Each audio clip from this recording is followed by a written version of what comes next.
মুমিনের অবস্থা হলো সে আল্লাহর পথে বাতিলের বিরুদ্ধে লড়াই করে, জান দেওয়া লাগলে জান দেয়, দ্বীনের জন্য জান নেওয়া লাগলে জান নেয়।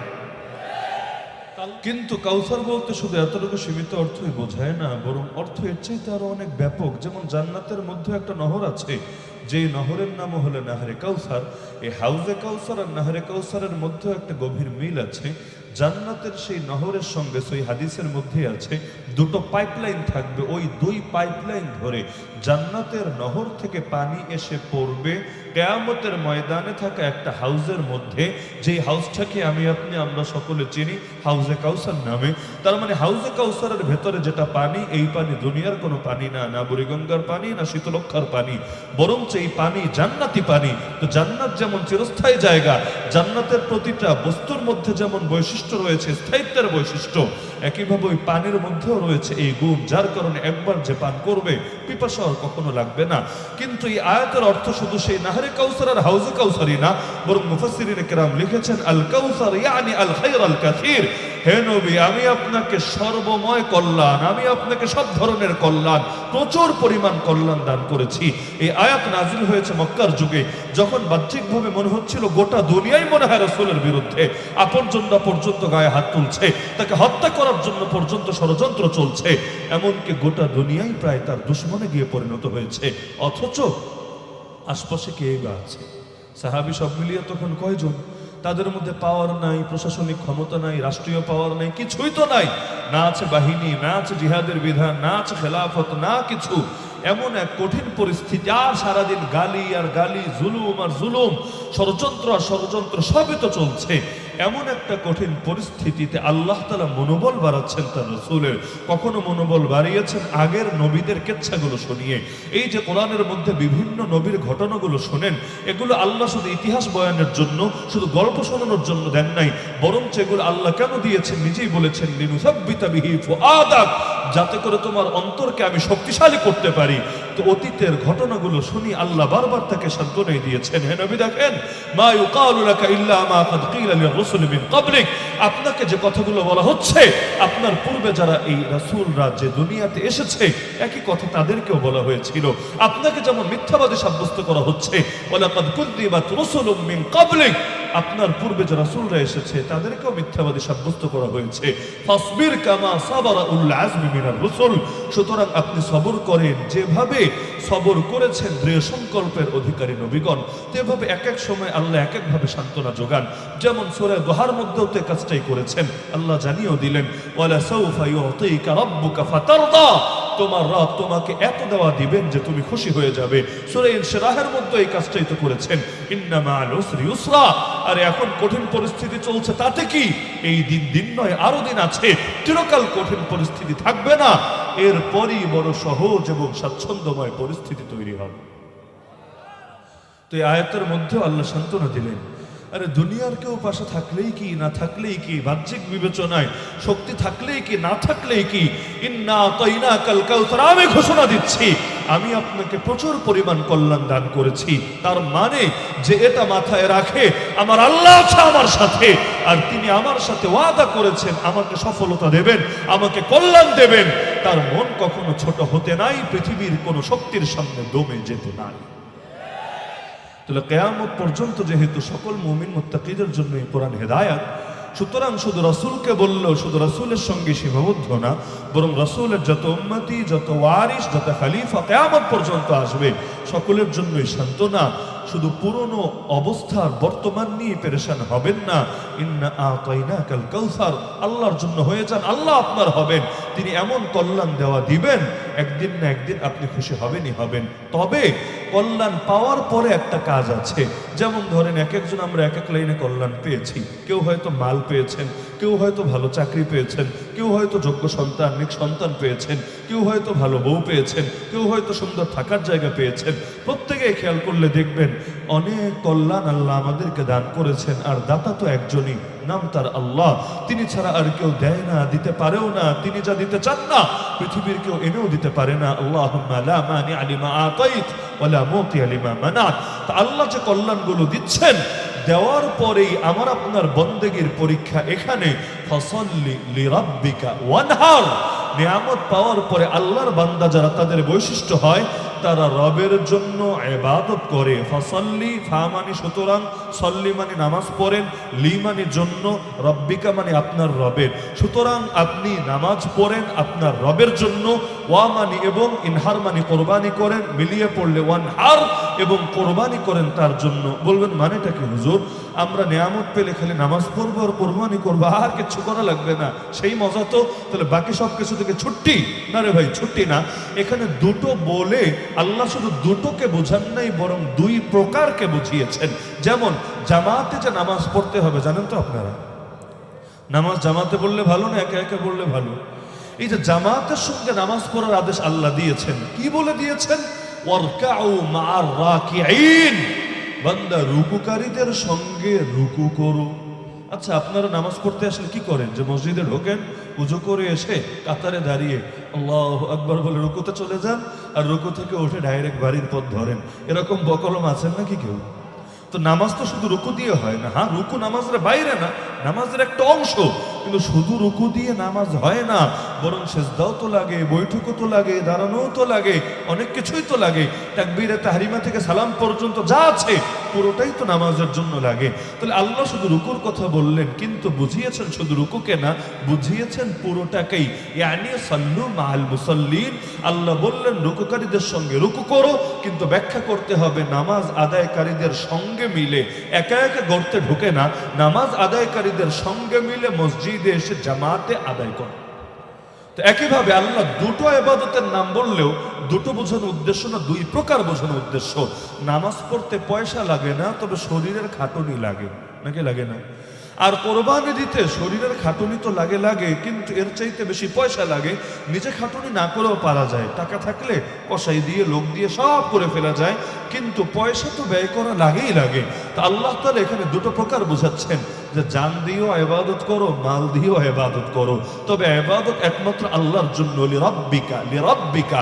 তো একমাত্র তোমার রবের জন্য, দেখানোর জন্য না, ধান্দাবাজির জন্য না, দুনিয়ার কোনো স্বার্থ, দুনিয়ার কোনো মাকসাদ হাসিলের জন্য না, বরং ইবাদত করো একমাত্র রবের জন্য।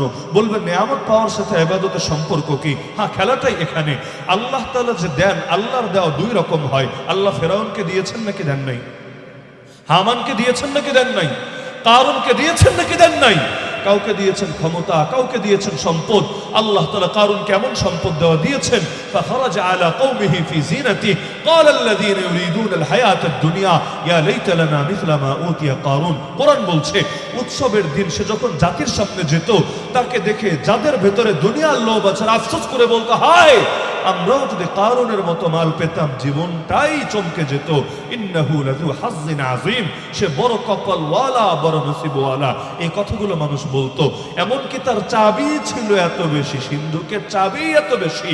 ওয়া ইন্না মাফাতিহাহু লাতানূ বিল উসবাতি উলিল কুওয়া, কোরআন বলছে শক্তিশালী কাফেলা তার চাবি বহন করতেই ক্লান্ত হয়ে যেত।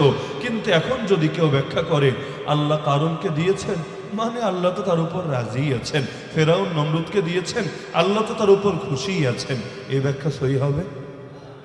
আজকাল অনেকে এই টাইপের ব্যাখ্যা করে না, পয়সা পেয়েছে, ক্ষমতা পেয়েছে, আরে আল্লাহ যদি আমার উপর নারাজ থাকতো আল্লাহ দিত নাকি? সুতরাং তোমরা গালি দাও আর বলি দাও, লাভ নাই, যেহেতু পেয়েছি তার মানে আল্লাহ রাজি আছে। আবার অনেকে আয়াত শোনায় দেয়, কেউ আরবিতে কেউ বাংলায়, তুতিল মুলকা মান তাশা ওয়া তানজিউল মুলকা বিমান তাশা ওয়া তুইজ্জু মান তাশা ওয়া তুযিল্লু মান তাশা। কিন্তু পড়লে পুরোটা, অনুবাদ করে শুধু একাংশের। বাঙালি আবার অনুবাদের লাইনে চালা গেছে, পুরোটা করে না। যেমন এই আয়াত তো সবাই শুনেছেন, যে আল্লাহ মুমিনদের থেকে জান মাল কিনে নিয়েছেন জান্নাতের বিনিময়ে। এটা শোনেন নাই? এমন কেউ আছেন নাকি? এই আয়াত শোনেন নাই আপনারা, যে আল্লাহ জান্নাতের বিনিময়ে মুমিনের থেকে তার জান আর মাল কিনে নিয়েছেন? শুনেছেন সবাই, কিন্তু এতটুকু শুনিয়েই শেষ। কিন্তু আসল খেলা তো এর পরে, কোন মুমিনের থেকে কিনেছেন? যেই মুমিন বেনামাজি, যেই মুমিন বেরোজাদার, কোন মুমিনের থেকে? আল্লাহ তো সেই মুমিনের বৈশিষ্ট্য বলে দিয়েছেন আয়াতের পরের অংশে। এই আয়াতের মাঝেই আছে কি? সেটা ইউকাতিলুনা ফি সাবিলিল্লাহ, ইউকাতিলুনা ফি সাবিলিল্লাহ ফায়াকতুলুনা ওয়া ইউকতালুন। আল্লাহ মুমিনের থেকে জানমাল কিনে নিয়েছেন জান্নাতের বিনিময়ে। মুমিনের অবস্থা হলো সে আল্লাহর পথে বাতিলের বিরুদ্ধে লড়াই করে, জান দেওয়া লাগলে জান দেয়, দ্বীনের জন্য জান নেওয়া লাগলে জান নেয়। আল্লাহ বলেন এই মুমিনের থেকে, আরে ও নিজের জান কোরবান করে দিয়েছে আল্লাহর নামে। আল্লাহ বলছেন আমিও তোর জান আর মাল কিনে নিলাম জান্নাতের বিনিময়ে, তোর সাথে ডিল হচ্ছে। তো যে দেয় নাই তার জান আল্লাহকে, তার সাথে কেনা বেচার প্রশ্নই বা কেন আসবে? হাল আদুল্লুকুম আলা তিজারা তুনজিকুম মিন আযাবিন আলীম। কোরআনে আল্লাহ ডেকে ডেকে বলছেন যে হে নবী মুমিনদেরকে বলেন, এ মুমিনরা আমি কি তোমাদেরকে এমন একটা ব্যবসার সন্ধান দেব যেই ব্যবসার প্রফিট হলো তোমাদেরকে ভয়াবহ আযাব থেকে বাঁচিয়ে দেবে। সেই ব্যবসা হলো তুমিনুনা বিল্লাহি ওয়া রাসূলি, আল্লাহ এবং তার রাসূলের উপর ঈমান রাখবা, ওয়া তুজাহিদুনা ফি সাবিলিল্লাহ, এবং জিহাদ করবা আল্লাহর পথে, বিআমওয়ালিকুম ওয়া আনফুসিকুম, মাল দিও জান দিও। প্রথমটা শুনলে মহা খুশি, পরেরটা শুনলে মহা বেজার। যেমন কোরআনে সূরা তাওবা আল্লাহ বলেছেন যদি 3 জিনিসকে বেশি না ভালোবাসতে পারো 8 জিনিসের চাইতে, তাহলে আল্লাহর আযাবের অপেক্ষা করো। তার মানে কি 8 জিনিসকে ভালোবাসতে হবে তুলনামূলক কম, 3 জিনিসকে ভালোবাসতে হবে তুলনামূলক বেশি। কোন 8 জিনিসকে কম ভালোবাসতে হবে? 1 নম্বরে বাপ মা আবা হুকুম, 2 নম্বরে আবনা হুকুম সন্তান সন্ততি, 3 নম্বরে ইখওয়ান হুকুম ভাই বেরাদার, 4 নম্বরে আজওয়াজ হুকুম স্ত্রী, 5 নম্বরে আশিরাত হুকুম খানদানের লোকেরা বংশের লোকেরা, 6 নম্বরে আমওয়ালুন ইকতারাফতুমুহা বড় কষ্টে উপার্জন করা সম্পত্তি, 7 নম্বরে তিজারাতুন তাখশাউনা কাসাদাহা ওই ব্যবসা যেই ব্যবসার লসের আশঙ্কা তোমরা করো, আর 8 নম্বরে মাসাকিনু তারদাউনাহা বড় পছন্দের ঘর বড় পছন্দের বাড়ি। আল্লাহ বলেন 8টাকে কম ভালোবাসতে হবে, এর চাইতে বেশি ভালোবাসতে হবে 3 জিনিসকে, না পারলে আল্লাহর আযাবের জন্য অপেক্ষা করতে হবে। কোন 3 জিনিস? আহাব্বা ইলাইকুম মিনাল্লাহ ওয়া রাসূলিহি ওয়া জিহাদিন ফি সাবিলিহি। 1 নম্বরে আল্লাহকে সবচাইতে বেশি ভালোবাসতে হবে, বাপের চাইতে, মায়ের চাইতে, সন্তানের চাইতে, স্ত্রীর চাইতে, খানদানের চাইতে, ঘরবাড়ির চাইতে, সম্পদের চাইতে, ব্যবসা বাণিজ্যের চাইতে, গোটা দুনিয়ার চাইতে। 2 নম্বরে রাসূলিহি রাসূলকে ভালোবাসতে হবে ঘর বাড়ি জায়গা জমি আত্মীয় পরিজন বাপ মা সবকিছুর চাইতে। যার কারণে সাহাবীরাও নবীকে দেখে বলেই দিতেন ফিদাকা আবি উম্মি ইয়া রাসূলুল্লাহ, হে আল্লাহর রাসূল আপনার জন্য আমার বাপ আমার মা সব কুরবান হয়ে যাক। তাহলে যার জন্য বাপ মা কুরবান হয়ে যাবে তাহলে তাকে কম ভালোবাসে না বেশি ভালোবাসে? এতটুকু তো সবাই বুঝলাম যে আল্লাহরে যারা বেশি ভালোবাসে তাদেরকে আপনারাও আল্লাহর ওলি বলবেন, রাসূলকে যারা বেশি ভালোবাসে তাদেরকে আশিক রাসূলি বলবেন। লেকিন 2টো না 3টা জিনিস, আমি তো বারবার বলছি যে 3 জিনিসকে বেশি ভালোবাসতে হবে। আল্লাহ 3 নম্বরে কিসের নাম দিলেন? ও জিহাদিন ফি সাবিলিহি। অনুবাদ না করলেও বুঝতে পারার কথা, আল্লাহর পথের জিহাদকে, আল্লাহর পথের জিহাদকে ওই 8 জিনিসের চাইতে বেশি ভালোবাসতে হবে। এমন এক সমাজে বাস করি, আল্লাহরে ভালোবাসলে ঠিকই বলবে আল্লাহর ওলি, নবীরে ভালোবাসলে ঠিকই বলবে আশিক রাসূল, জিহাদরে ভালোবাসলে বলবে তুই একটা পুরাই জঙ্গি। অনেক লোক তেমন তালগোল পাকিয়ে ফেলে কোনটা যে জঙ্গিবাদ কোনটা যে জিহাদ তার কাছে কোনো সংজ্ঞাই নাই। খুদাই গায়ের জোরে যে যারা দেখতে পারে না গালি একটা লাগায় দিবে জঙ্গিবাদ মনে করেন। বাংলাদেশে সবচাইতে প্রচলিত ব্যাখ্যা হলো জঙ্গিবাদের যে ধর্মের নামে হয় যেই সন্ত্রাস সেই সন্ত্রাসের নাম জঙ্গিবাদ। এটাই তো শুনেছেন মনে হয় আপনারা। যদি ধর্মের নাম ছাড়া হয় তাহলে সেটারে বলে সাধারণ সন্ত্রাস, আর যদি ধর্মের ফ্লেভার থাকে তাহলে এটার নাম দেয় জঙ্গিবাদ। আমরা ছোটবেলা থেকে এর সঙ্গে শুনে এসেছি।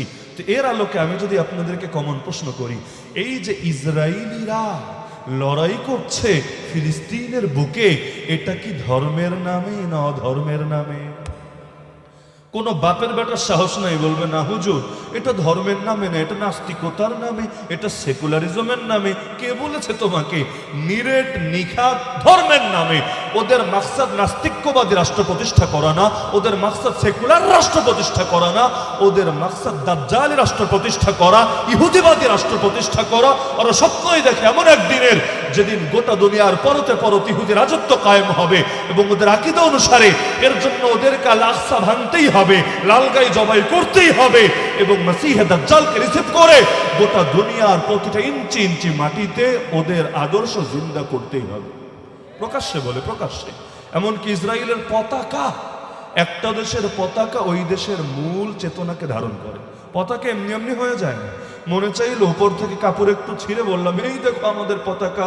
আরে ভাই, পতাকার প্রতিটা চিহ্ন প্রতিটা রং বিশেষ বিশেষ চেতনা ধারণ করে।